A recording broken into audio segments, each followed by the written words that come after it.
Hi everybody, I'm Bill Sanders and this is Watch Art Sci, the art and science of watch collection. When I talk about 5 of the best watches in the world, I do mean it, but there's so many really best watches that there are more than 5. So I thought, well, rather than having some long drawn out video, I'll just do 5 at a time. I'll have 5 later on too. Let me start off with the first one that I not only would I love to have, but I think is one of the best watches literally in the world. They run around, I think around $40,000 to $70,000. They're very expensive. This one called the Heinrich, designed by Marco Lange, who was with Lange and Hein and left, but there are still some of these watches that Lange and Hein still has. And it has a caliber called the Caliber 5. And the Heinrich has a hand date, which is nothing people are going to write home about, and a cathedral hands, and sort of a 4-hand watch essentially. But when you look at the movement, there are a couple things about the movement that I really like. First of all, it's got the trigonal bridge right off of the winding barrel, and you have this great big balance that down around 6 o'clock in this particular picture, between 6 and 7, I guess, with a big old diamond on top of the balance. It's free sprung balance. But the thing about this watch that I really like is that it has a remontoire. And that is to me, one of the most interesting types of mechanical constant force mechanisms in any watches.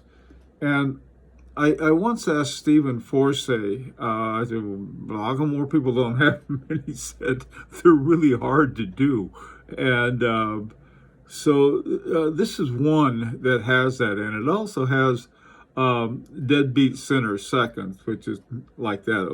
Most quartz watches act that way too, but it can be a little more complicated with a purely mechanical watch. Then it's got a little power reserve indicator up right below the 12. These watches, I have not this one, but I have another one called the Frederick II. They're just remarkable watches. So if anyone asks me what I think is among the best watches in the world, I'd include this. In fact, I'd include the whole line of them. Now, this next one, Lange und Sohne, is the Datograph up-down. And the reason that I picked this one is because Philippe Dufour said he thought it was the best, what he called, serial-produced watch that there was. And, and he has one. So that was why I selected it. This watch isn't what I would call my style at all, because I'm not into chronographs. I mean, the people who are, you couldn't do any better than this, I don't think, with one possible exception. I'll mention that in a bit. But this one has 18,000 vibrations per hour. It's got that big date, which I really like, power reserve indicator, hand finish movement. This is just a really, really beautiful watch. This is about $90,000 in that neighborhood. So all of these are very expensive, but they are among the best in the world. I mean, seriously so. By the way, too, the Lange and Hein was also 18,000 VPH. This is 2.5 hertz, which is I like these lower hertz. Your typical watch these days, you put them on the assembly line and they all come out at 4 hertz, and I like 3 hertz or less. Everything lasts longer. Now this next one is another remontoire, And the thing I like about this one is that it's so clean. It's just a Gronfeld, the Gronfeld brothers. They make these really beautiful watches. The designs are what I call complexly simple. And by that I mean you really have to think a good, simple design through to get that. It has an 8-second remontoire.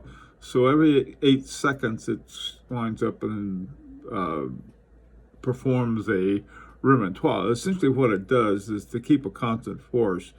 As the mainspring unwinds, the force is less. Now, there are a lot of different ways to keep that force constant. And my favorite, though, I mentioned, is a remontoire. This one I think they did a very good job on. It's 3 hertz, 21,600 VPH, and a really beautiful watch. I know a number of people who got them, and I wish I had, but I just didn't. They're around 55,000 or so. They all sold out, which is another problem with these. Some of the best watches in the world, the only way you can get them is buy one when someone wants to sell them. Now, this next watch, the Voutilainen. Kari Voutilainen is one of the best watchmakers in the world, and this one, most of his speeds are 2.5 hertz or less. Most of them, not all of them. This one is 2.5 hertz, 18,000 VPH. And the thing I've always admired about Voutilainen is having a big balance wheel. And what a big balance wheel does is that they're slower, and so that's one of the reasons you have a lower VPH, but they're more stable. That's one of the things that I think is important, is that kind of stability. Now, this watch, which I absolutely love, does have a relatively small balance wheel, but it runs at 3 hertz, and it's a wonderful watch. I'll talk about that someday too. Not right this minute though. Now this one is called the 28SC. Kari Voutilainen doesn't wring his hands about names. He just comes, I don't know, has some kind of numbering system, and this one is the 28SC Vinge 8.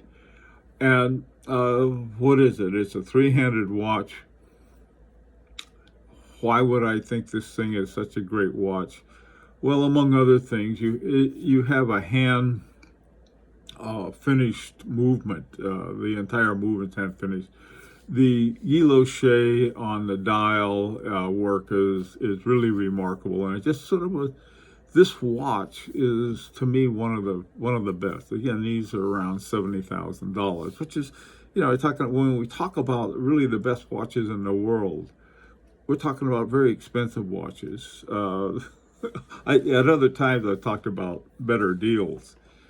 Now this last one is one I have, and why do I think it's one of the best in the world? Well, what it comes down to is this movement, the caliber 1304. I love simplicity, and the solution, one solution is called a parallel barrel, double barrels that are arranged in parallel help each one helps the other, and so you have a smoother transmission of power. And so instead of having a single or in a stronger big barrel struggling to keep everything going at a constant rate, by putting two in parallel. Now, most double barrel watches, and there are a lot of them, are in serial. And if they're in serial, what do? Well, they give you a longer charge. And so instead of having 40 hours, you'll have 80 hours with a serial double barrel set in serial. But when they're in parallel, and you don't find that many watches in parallel. Now, this one is another relatively simple watch. The chronometre surveying on the far left, that one has 4 hands. hours, minutes, and seconds, and then plus the power reserve indicator over at 3 o'clock. Now, the movement is the caliber 1304, and that's the one that has the parallel double barrels. There are a lot of varieties of this watch that F.P. Journe has had almost since day one of his, when he started making, his company started back in 1999. This was one of the first ones he had. Back in 2005, the chronometre Surveillance won a Grand Prix as the men's watch of the year. F.P. Journe's had quite a few prizes. One of the most popular versions of this is what's called the chronometre Blue, and it has a tantium case, which is extremely strong, and it's just wildly popular. And it was the entry level for F.P. Journe, but the people liked them so much, the prices now they're selling up around $60,000, and these were originally around 22. All of the F.P. Journe watches have increased in price. Some other examples. Now, one of the things, notice with the Blue, it doesn't have a power reserve indicator. And then if you look at the Holland, it doesn't have a small second, and it doesn't have a power reserve indicator. A brand new one is like the chronometre Blue, except in several ways. First of all, it's green, the vert. It has a small second, but not the power reserve indicator, and it has a platinum case. 99 of these were made. They sold out immediately, and that's another problem. Everyone wants to have one. One of my favorite versions is called the Havana, and they have this Havana, this sort of tobacco-colored dial on them. And I really like that. I like mine fine. They're with the platinum case and the blued hands. But the thing about this watch, and why it's such a good watch, I think, it has that kind of simplicity that's connected with something very special, and that is the parallel barrels on this. Okay, well, listen, I know you're thinking, well, what about this watch? I might get to that later. I mean, what about Roger Smith? What about Philippe Dufour? Yeah, those are right. But most of these, like I said, they're way too expensive for most of us. But, you know, if you want to talk about some of the tip-top watches, I think this 5 is a good place to start thinking about them. I'd like to hear your opinion. And some of you are going to say, I can't believe you left this out. Well, believe it. And hope to hear from you. And, of course, this is an invitation to subscribe if you like. And until next time, this is Bill Sanders with Watch Art, Side of the Art and Science of Watch Collection.